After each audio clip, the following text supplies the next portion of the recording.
है ना कितनी करारी साउंड और देखने में भी बहुत क्रिस्पी लग रहे हैं और साउंड से तो आपको अंदाज़ा हो ही गया होगा।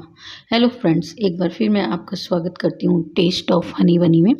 आज हम बनाएंगे मार्केट जैसी खारी, जो कि चाय के साथ खाने में बहुत ही अच्छी लगती है। आप सिंपल भी इसे खा सकते हैं और इसे बनाना भी उतना आसान है। तो आइए इसे बनाना शुरू करते हैं। यहाँ मैंने 1.5 कप मैदा लिया है, आप आटा भी ले सकते हैं। और 1.5 कप मैदा के साथ मैंने 1 चम्मच अजवाइन इसे मसल कर थोड़ा सा डाला है। और यहाँ मैंने नमक थोड़ा सा और 4 चम्मच रिफाइंड ऑयल लिए हैं। रिफाइंड ऑयल कोई सा भी ले सकते हैं आप।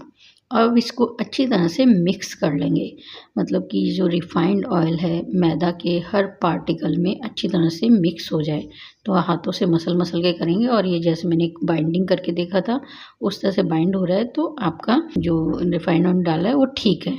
अब हम यहाँ थोड़ा थोड़ा पानी यूज़ करके एक डो तैयार कर लेंगे। ये डो हमें बिल्कुल सॉफ्ट तैयार करना है, जैसे कि चपातियों का होता है। मट्ठी का जैसे टाइट डो होता है उस तरह का नहीं करना है।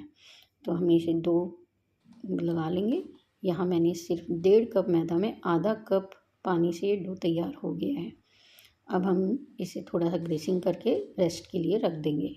इस बीच हम तैयारी करते हैं साटा की। यहाँ मैंने 6 चम्मच देसी घी लिया है नॉर्मल टेम्परेचर रूम टेम्परेचर पे, और इसमें 3 बड़े चम्मच मैंने कॉर्नफ्लोर डाले हैं। कॉर्नफ्लोर नहीं है तो आप मैदा भी डाल सकते हैं, लेकिन कॉर्नफ्लोर से एक अच्छा रिजल्ट आता है। तो ये इस तरह का पेस्ट बन के तैयार हो जाएगा। अब इसको हम साइड में रखते हैं और आटे को थोड़ा सा नीट कर लेते हैं, सॉफ्ट बना लेते हैं। सॉफ्ट तो हो ही गया रेस्ट पर रखने से, लेकिन थोड़ा सा और सॉफ्ट कर लेते हैं। तो यहाँ मैंने प्लेटफॉर्म भी यूज़ कर लिया है इसे क्लीन करके। अब इस तरह से इसे ठीक करके अब हम इसके 4 पीसेस कर लेंगे। देखिएगा इसकी लेयर्स दिखेंगे आपको। तो अब इसको ऐसे ही ज़्यादा दबाना नहीं है, आराम से इसको एक लोई में शेप दे देना है। इस तरह से चारों को ही लोई का शेप दे देना। देखिए कितनी लेयर्स है, एक ये तो फुल भी गई है। तो इसको हम ज़्यादा नीट करेंगे तो ये लेयर्स ख़त्म हो जाएगी, और हमें तो लेयर्स ही चाहिए। और ये साटा भी देखिए 10 मिनट बाद और गाढ़ा हो गया है। अब हम इसको बेलेंगे, थोड़ा सा सूखा मैदा लगा के ये आसानी से बिल जाएगी। और अगर आपको ज़रूरत होती है तो बीच बीच में आप सूखा आटा लगा सकते हैं। और इसे रोटी से थोड़ा पतला बेलना है, जितना पतला कर सकें रोटी से। मोटा नहीं रहेगा, मतलब इतना लगभग इतना पतला बेलना है कि हमें हाथ अपना दिखने लगे ट्रांसपेरेंट सा। तो जितना आप इसे बढ़ा सकते हैं आप इसको बढ़ा लीजिए, और बढ़ा के इस तरह से लंबा कर लीजिए। मैदा है आसानी से हो जाएगा। और एक बार प्लेटफॉर्म से उतार लीजिएगा, कहीं ऐसा ना हो कि वो चिपक जाए। देखिए इतना पतला है कि मुझे अपना हाथ दिख रहा है, तो आपको भी इस तरह दिखना चाहिए। इसी तरह से हम अपनी चारों रोटियों को बेल लेंगे। अगर आपको मेरा वीडियो थोड़ा भी पसंद आ रहा है तो प्लीज़ मेरे इस चैनल को सब्सक्राइब कीजिए और इस वीडियो को लाइक कीजिए। इसी तरह से हम अपनी चारों रोटियां बना लेंगे और इसके ऊपर थोड़ा सा सूखा मैदा छिड़क के एक के ऊपर एक रख देंगे। अगर मैदा नहीं छिड़केंगे तो ये चिपक जाएंगे। और ये लास्ट वाली रोटी है, इसको मैं अब साटा लगाना शुरू करूँगी। यहाँ पे मैं ये पेस्ट ले लूँगी, ये क्रीम जैसा पेस्ट है, और इसे पूरी रोटी पे अच्छी तरह से हर कोने तक फैलाना है। एक बार इसको बॉटम से उठा लेंगे, ऐसा ना हो कि वो चिपकी रह जाए तो उतरनी मुश्किल हो जाएगी। तो इसको अच्छे से साटा लगाएंगे, कोई कमी नहीं रखनी है। अगर साटा कम पड़ जाए तो आप दोबारा घोल लीजिए। और इसको अच्छी सी लेयर बनानी है पूरी, और उसके ऊपर फिर ये सूखा मैदा डस्ट करना है। सूखा मैदा कीजिए या कॉर्नफ्लोर कीजिए, कुछ भी कर सकते हैं। दूसरी रोटी रखेंगे और इसके ऊपर भी इसी तरह से साटा लगाएंगे, और इसको भी बिल्कुल अच्छी तरह से एक लेयर बना देंगे और सारे कोने तक जाना चाहिए, क्योंकि जब ये घी ऑयल में जाएगा तो तभी लेयर खुलेंगी। और ये सूखा मैदा भी छिड़कना ज़रूरी है हर बार। इसी तरह से ये सारी लेयर्स तैयार कर लेंगे। ये देखिए मैंने ये लगाया है, बहुत आराम से हो जाएगा। एक बार होने के बाद फटाफट फटाफट होता जाता है। इसी तरह से हम पैटीज़ भी बना सकते हैं, वो शीट भी यही सेम प्रोसेस से तैयार होती हैं।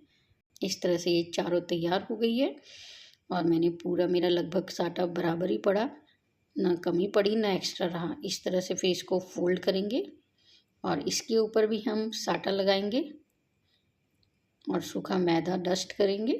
देन अगेन 1 फोल्ड, इसके ऊपर भी बचा हुआ जो साटा है वो लगा देंगे। फिर सूखा मैदा, और अब इसको 3 फोल्ड कर देंगे। 1 फोल्ड और ये 3 फोल्ड हो गया। अब इसको सेट करेंगे। अब इसे हम फ्रीज 20 मिनट के लिए फ्रिज में रख देंगे, ताकि ये घी थोड़ा जम जाए और सेट हो जाए। ढक के रखेंगे, नहीं तो ड्राई हो जाएगा। इसको ढक के 20 मिनट के लिए फ्रिज में रखेंगे। 20 मिनट के बाद मैंने फ्रिज से निकाला है। थोड़ा सा हल्का सा हार्डनेस फील होती है क्योंकि घी सेट हो गया है। तो इसको स्टार्टिंग में बेलने से पहले इस तरह से टैपिंग करेंगे बेलन से, ताकि सारी जगह इक्वल ही मिक्स हो जाए साटा, सिर्फ एक जगह ही न रह जाए। तो बेलने में भी स्टार्टिंग में थोड़ी प्रॉब्लम होगी, तो ऐसे ऐसे सेट करते हुए इसको बढ़ाते जाएंगे। और क्योंकि हमें क्यूब्स में ही इसके पीसीस काटने हैं, तो कोशिश करेंगे कि हम इसे अब चौकोर शेप में ही बेलें, ताकि हमें एक्स्ट्रा वेस्टेज कम निकले।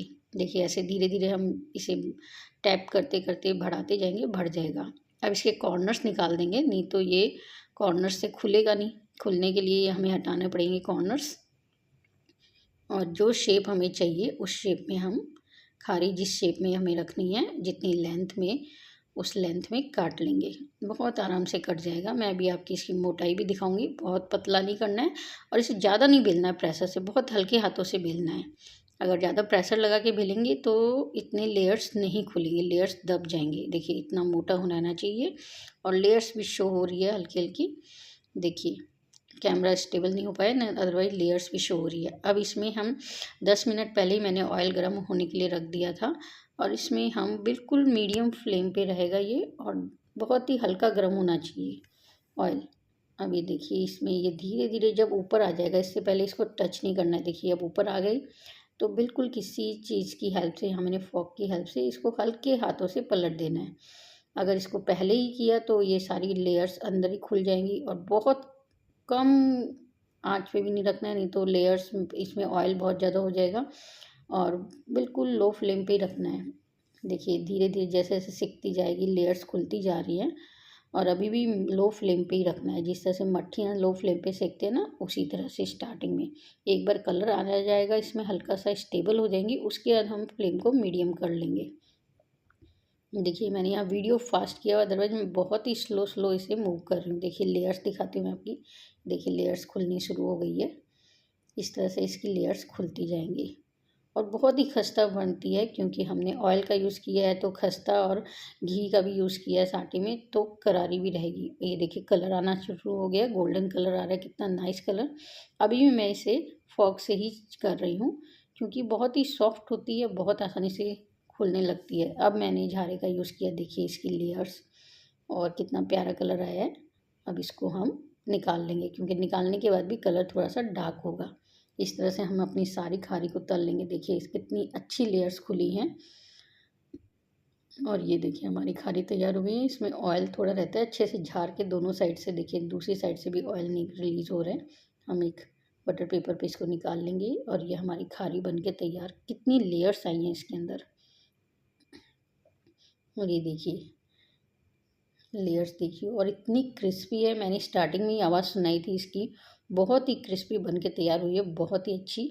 ये देखिए लेयर्स चारों तरफ से, और खाने में बहुत टेस्टी लगती है। आप ऐसे ही इसको खा लीजिए।